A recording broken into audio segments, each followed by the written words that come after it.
So let's do this, huh?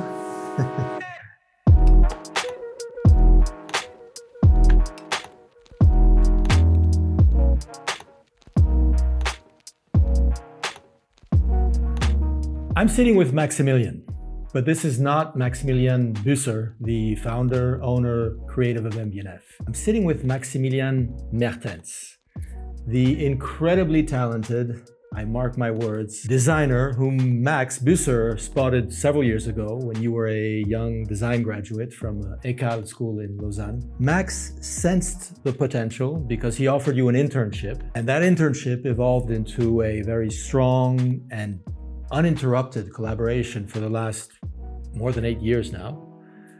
You created clocks together. Your first was T-Rex, then Tripod and Orb. But today is special because today is about your very first wristwatch project, entirely created by Max and Max.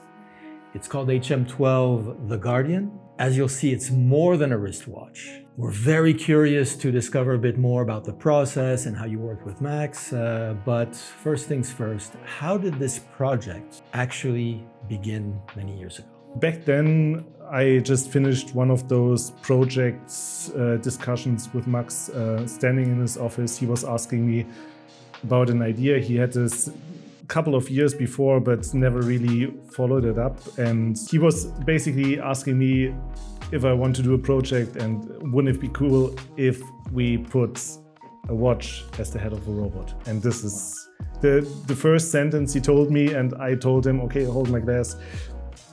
I'm getting back to you 2 months later. I proposed to him the first ideas, and yeah. Very cool.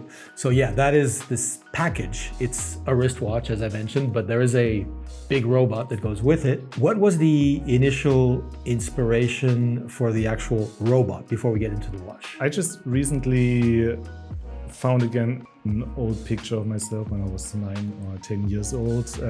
I was holding one of those Megazords from Power Rangers in my hand. Super proud face, smiling from one side to the other, and a robot which sparked so much inspiration inside of me. And of course, afterwards, many others followed, like Gundam, for example, or the Pacific Rim robots, and a lot of different inspirations. Correct me if I'm wrong. I have a feeling that the head of the robot, I mean, there's a lot of work involved, but was pretty well defined, but the robot itself went through all kinds of iterations. Is that right? Yeah, so the robot head itself, or the watch, I had a pretty clear image from the beginning, which didn't change so much. So it was already, I would say, 75% there. Of course, you do never have the same image from the first sketch to the final product. But the robot itself, there were 4 major iterations, I would say, but in between all those, maybe 7 or 8 iterations. So a lot of work within. Bigger, smaller, wider, thinner. Yeah, we knew. Yeah, I remember the first version I put on the table. Max and I were super happy about it. And we still have the 3D print here, and I still think it's a very nice model. A very nice first iteration, but after 2-3 weeks, I wrote a message to Max asking him if he could give me the time to redesign it, because I thought back then, and now I have to prove that it's not a final model. And this actually happened a couple of times where we always were super happy with the robot itself, with each single iteration, but in the end, the last iteration I put on the table, I'm happy to this day about every single detail. I wouldn't change anything, and yeah, it's just a proof that iterations and the process is very important, and that you actually need to take a little bit of time for huge projects like this. Yeah. Talking about some of the details, I mean, looking at the watch, and so the face, the head of the robot, I guess pretty soon, as you said, you had the 2 eyes, which are the hours and the minutes discs, the brain of the robot, which is a flying tourbillon. Yes. There's like a mouth section below, which is actually a double rotor. So those are all pretty well defined, I guess, from the beginning. So we actually decided to make the robot a little bit more passive, and we choose to go for a thermometer in the middle of the robot. Right. We Mechanical thermometer, of course. Mechanical thermometer, exactly. We put a loop as a shield on the side because we have a lot of details on the watch we actually want to see. And we put a torch on the other side because, as you will see in reality, we have a lot of superluminova on the entire robot, on the watch itself, and it's creating a completely different image when you light up the entire superluminova. So we have torch with UV actually. Among the things you can look at is the back of the watch, which is interesting. And I don't think this was here from day one.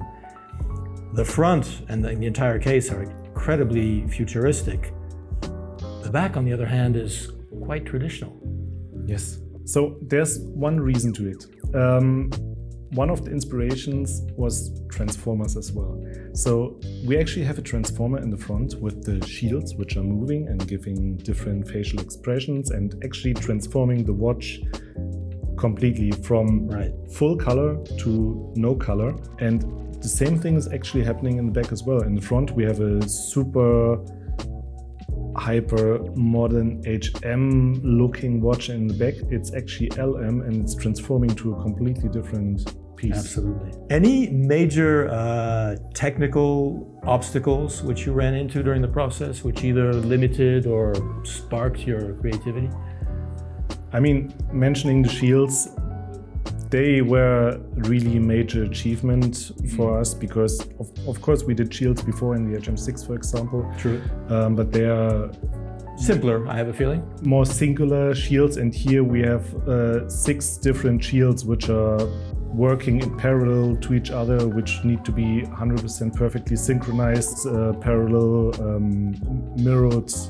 Mirror image of each, yeah. Exactly, and it's actually a system which is also working completely in parallel to the actual watch movement. So it's not interfering with each other, and implementing this while keeping the design, because the shields needed to change as well in the process because they couldn't hit, touch, or get in the way of the movement at all. It was quite a delicate process to create something where, from my design perspective standpoint, it's still really nice to look at.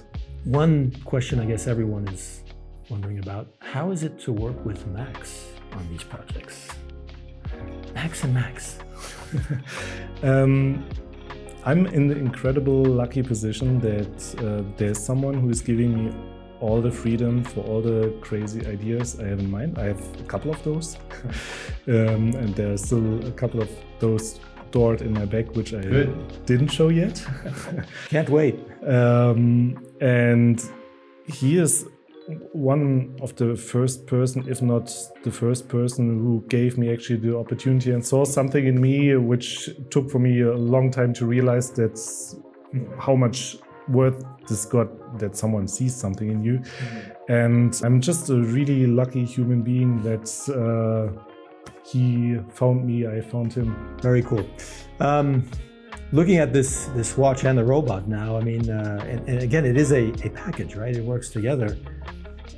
Do you see this differently? I guess the answer is yes to versus a conventional watch. Do you think it's opening up new avenues for watchmaking? For me, it's opening up a world where we can have a lot of other objects around the watch which are communicating with the watch, which are able to create different opportunities if it's a watch stand or whatever other ideas they might come up. But of course, it's for me, I will always look at this watch completely differently because it's your first. It's my first. It's so many blood and sweat hours which went into it, and as you mentioned, it's working as a package, but was super important at the same time. The watch is also working without the robot on the wrist, and this is actually not so easy to achieve because you will always see the robot's face on your wrist because you know that there's a watch stand or a thermometer watch stand with a lot of other functions. So it was quite hard to go in the direction where we don't only see this separated head. This is your first ever wristwatch. Yes. And there's a lot of engineering beyond the pure design aspects involved. So I can just begin to imagine the process of getting on board a wristwatch project. The robot, of course, is a whole other dimension of this whole project. So congratulations on the very steep learning curve you went through. I think the watch is amazing. The robot is amazing. HM12, The Guardian. Well done, Max. Well done. Thank you so much. Congratulations.